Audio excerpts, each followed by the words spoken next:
E se eu te dissesse que existem dois deuses na Bíblia? Bom, é o que muita gente acredita, que existe um Deus mau no Velho Testamento e um bom no Novo Testamento. Você tá falando sério? Ih, rapaz. Mas será que essa fala que todo mundo diz é um fato? Ou é só uma interpretação falha?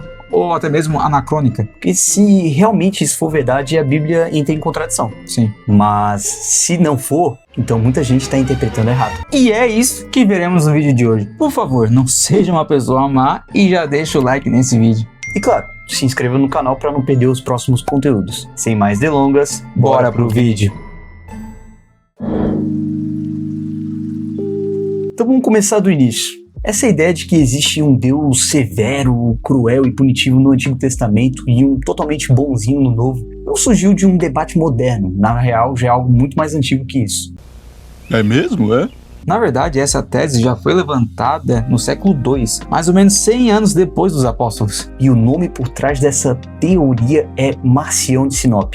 Ele começou a ensinar que o Deus do Antigo Testamento não era o mesmo que foi revelado por Jesus Cristo no Novo Testamento. Para Marcião, o Deus do Antigo Testamento era completamente mais severo, mais rígido. Se você não fizer isso, então eu te punirei. Enquanto no Novo Testamento, o Deus era tratado como algo mais bondoso, alguém menos severo, mais misericordioso, gracioso. E tu percebe que não é só uma diferença de ênfase? Para falar a verdade, ele propõe que um Deus era só lei, só rígido, enquanto o outro era paz e amor, um Jesus meio hippie, né?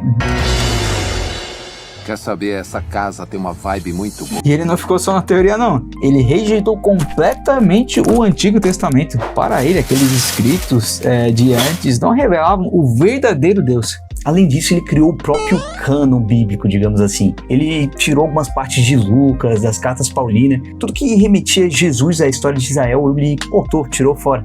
Heresia! Agora, a pergunta importante é, ele inventou isso do nada? Bom, na verdade, não exatamente. Ele estava envolvido num ambiente cultural completamente corrompido pelo dualismo. É uma visão que divide a realidade em dois princípios opostos. É uma visão que divide divide a realidade em dois princípios opostos. É uma visão que divide as realidades em dois princípios opostos, tá certo? Opostos. É uma visão que divide... que bosta, uma visão que divide a realidade em dois princípios opostos. É uma visão que divide uma realidade entre dois princípios, em dois princípios, não é entre dois princípios. Cara, que bosta. É uma visão que divide a realidade em dois princípios opostos. Eu acho que eu olhei pra cima. Eu vou falar de novo, vai. É uma visão que divide a realidade em dois princípios opostos. Isso porque na época já existiam algumas correntes que diziam que o mundo material era inferior, que tudo que tinha nele era ruim, era sofrimento, enquanto o mundo imaterial era superior, era o lugar de descanso para a alma.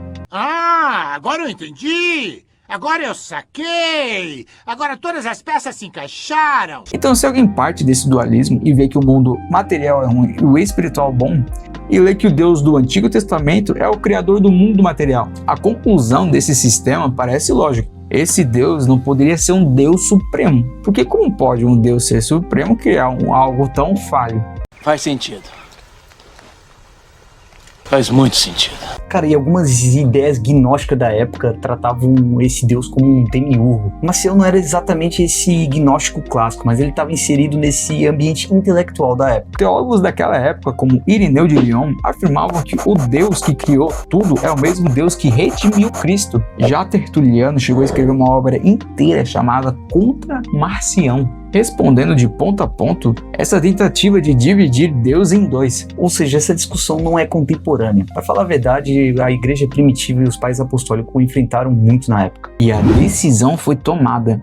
Não existem dois deuses. O mesmo Deus de Israel é o mesmo Deus que é o Pai de Jesus. Ah, bom, então assim sim. Então por que essa ideia continua aparecendo hoje? Porque muitas pessoas cometem esse mesmo erro que o Marcião cometeu. Lê o Antigo Testamento completamente isolado, vendo que tem muita violência, muita guerra, muita punição do Deus severo. E depois vai e chega na parte de Jesus e vê o Deus completamente amoroso, paz e amor, sem punição nenhuma. E ao invés dessa galerinha tentar entender o contexto histórico e a progressão na narrativa e revelação, eles acabam confundindo e tendo essa ideia de dois deuses opostos.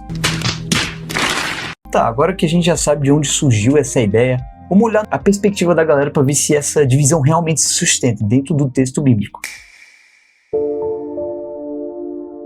Então vamos analisar essa acusação que não existe graça no Antigo Testamento. Se não tem graça, vai haver só punição, severidade, então não vamos encontrar nenhum tipo de graça ali. Em Êxodo 34, do verso 6 ao 7, quando Deus se revela a Moisés, ele diz: Senhor, Senhor, Deus compassivo e misericordioso, tardio em irar-se e grande em amor e fidelidade. E isso é Antigo Testamento. Não é Jesus falando, é o próprio Deus revelando o seu amor. É verdade.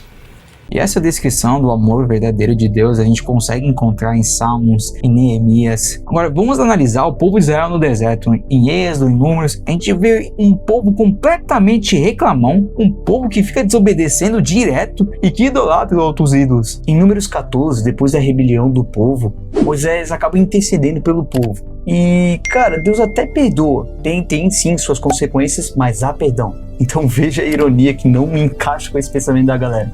Desde o Antigo Testamento, Deus já é inclinado a perdoar os pecados. E em Ezequiel 18:23 afirma que Deus não tem prazer na morte do ímpio, mas que ele se converta e se arrependa. Eu não sei pra ti, Gé, mas pra mim isso não soa como um Deus cruel por natureza. Na real, me soa como um Deus misericordioso.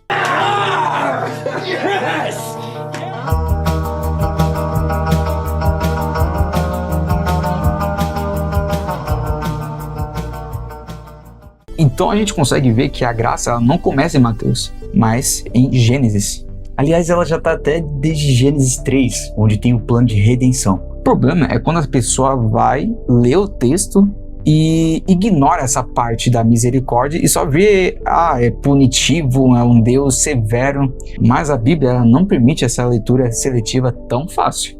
Isso porque a justiça não é o oposto de bondade, mas sim parte do caráter santo de Deus. Deus é maravilhoso. E agora a gente vai analisar o outro lado dessa tese, onde Deus é completamente diferente do Antigo e do Novo Testamento. Se no Novo Testamento só há Deus de amor, então não devemos encontrar nenhum juiz ali, certo?